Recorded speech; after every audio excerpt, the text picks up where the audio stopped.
Hello friends, आज मैं आपको बताऊंगा कि सीएलडी पेशेंट में टीबी का ट्रीटमेंट कैसे किया जाता है। सीएलडी को बोलते हैं क्रॉनिक लिवर डिजीज़, यानी कि लिवर डैमेज है और टीबी की दवाई आपने देनी है।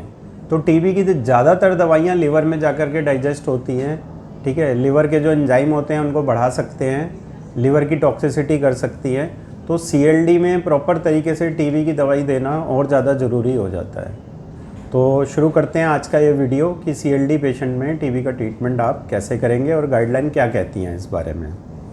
तो अगर किसी को पहले से लिवर की प्रॉब्लम है और लंग्स की टीबी हो जाती है या बॉडी के किसी और ऑर्गन की टीबी होती है, तो मेनली हमारे पास 4 फर्स्ट लाइन दवाइयाँ होती हैं, जिसे बोलते हैं हम आइसोनियाजिड, रेफेम्पेसिन, एथेम्ब्यूटॉल और पायरेजिनेमाइड।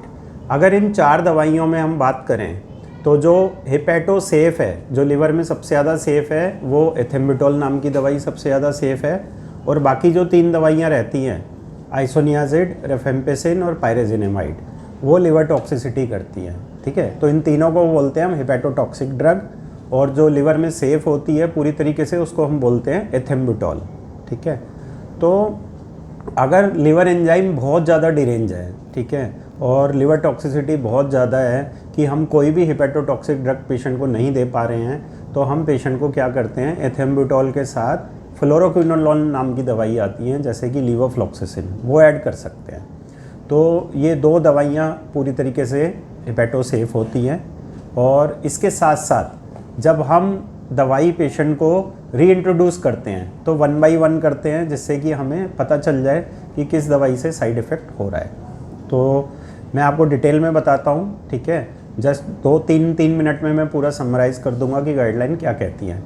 सबसे पहले आपने टीबी की सारी दवाई पेशेंट को शुरू करनी है, फिर आपने पेशेंट का वीकली इंटरवल पे एलएफटी करा के देखना है। तो जो लिवर के एंजाइम है, अगर more than 5 times of upper limit of normal है विदाउट सिम्टम, तो इसका मतलब साइड इफ़ेक्ट आने लग गया है, तो आपने दवाइयाँ कम करनी हैं। जब कम करेंगे तो आप तीनों हेपेटोटॉक्सिक ड्रग एक साथ बंद कर देंगे, खाली एथेम्ब्यूटॉल और लीवोफ्लॉक्सासिन पेशेंट को देते रहेंगे। या फिर जो लिवर एंजाइम है वो 3 गुने से ज़्यादा है, upper limit of normal more than 3 times है और विद सिम्टम है, या तो मोर देन 5 टाइम्स है विदाउट सिम्टम, या मोर देन 3 टाइम्स है, अपर लिमिट ऑफ नॉर्मल का 3 टाइम्स विद सिम्टम। तो तीनों जो दवाइयाँ हेपेटोटॉक्सिक आप एक साथ बंद कर देंगे, जिसमें आती है आइसोनियाजिड, रेफेम्पेसिन और पायरेजिनेमाइड, ठीक है। फिर आप वीकली इंटरवल पे पेशेंट का एलएफटी करा के देखेंगे। तो अगर जो लिवर एंजाइम है more than 2 times of normal से अगर नीचे आने लगते हैं, तो सबसे पहले आप इंट्रोड्यूस करेंगे दवाई रेफेम्पेसिन, ठीक है।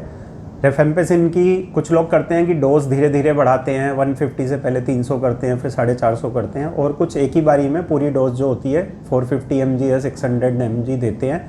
और वीकली इंटरवल पे या 2 वीकली इंटरवल पे पेशेंट का एलएफटी करा के देखते हैं। अगर जो liver enzyme more than 2 times of upper limit of normal से नीचे ही है, तो रेफेम्पेसिन के बाद दवाई इंट्रोड्यूस करी जाती है आइसोनियाजिड। फिर आप वीकली इंटरवल पे एलएफटी करा करके एंजाइम देखते हैं। अगर more than less than 2 times of upper limit of normal हैं, डबल से अगर कम है एंजाइम्स लिवर के एसजीओटी एसजीपीटी, तो आप उसको फिर तीसरी दवाई शुरू करते हैं, इंट्रोड्यूस करते हैं, जिसका नाम होता है पायरेजिनेमाइड। लेकिन पायरेजिनेमाइड जब भी शुरू करनी चाहिए बहुत ध्यान से करनी चाहिए, क्योंकि इसकी हेपेटोटॉक्सिसिटी पायरेजिनेमाइड की सबसे ज़्यादा होती है, और सबसे ज़्यादा चांसेस रहते हैं कि पायरेजिनेमाइड स्टार्ट करते ही एलएफटी दोबारा से डिरेंज हो जाता है। पेशेंट की जो दवाइयाँ हैं बिल्कुल नहीं पच रही होती, उल्टी, वॉमिटिंग, घबराहट बहुत ज़्यादा होती है, पीलिया हो जाता है। तो पायरेजिनेमाइड अगर आपने 2 बार स्टार्ट करी है और दोनों बार ऐसा हुआ है, तो फिर वो पायरेजिनेमाइड हम पेशेंट को कभी भी नहीं दे पाते, ठीक है। तो अगर ऐसी कंडीशन है तो जो दवाइयों का जो कोर्स होता है वो लंबा हो जाता है, ठीक है।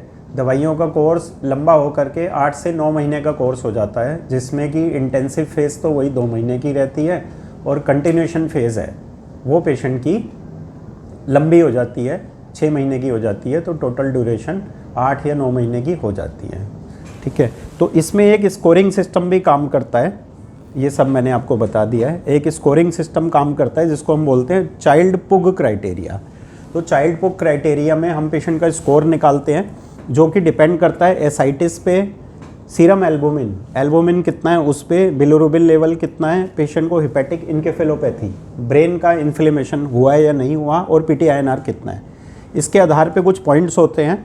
तो टोटल पॉइंट्स हमारे होते हैं, टोटल पॉइंट्स में से अगर जो स्कोरिंग है लेस देन 7 है, ठीक है, तो हम पेशेंट को पायरेजिनेमाइड छोड़ करके बाकी हेपेटोटॉक्सिक दवाइयाँ दे सकते हैं पेशेंट को, रेफेम्पेसिन और आइसोनियाजिड, ठीक है। और अगर चाइल्ड पुग स्कोरिंग पेशेंट की 8 से 10 के बीच में है तो हम खाली एक हेपेटोटॉक्सिक ड्रग पेशेंट को दे सकते हैं जो कि है रेफेम्पेसिन, ठीक है। और अगर चाइल्ड पुग क्राइटेरिया 11 से ज़्यादा है, ठीक है, तो कोई भी पेशेंट को हेपेटोटॉक्सिक ड्रग हम नहीं दे सकते जिनका 11 से ज़्यादा स्कोर होता है। तो ऐसे पेशेंट को हम खाली एथेम्बुटोल और लीवोफ्लॉक्सासिन देते हैं। तो ये जो गाइडलाइन है, ट्रीटमेंट है, ये चाइल्ड पुग क्राइटेरिया स्कोरिंग के आधार पे किया जाता है। लेस देन 7 है, 8 to 10 है स्कोरिंग, या 11 से ज़्यादा है, इस पे निर्भर करता है।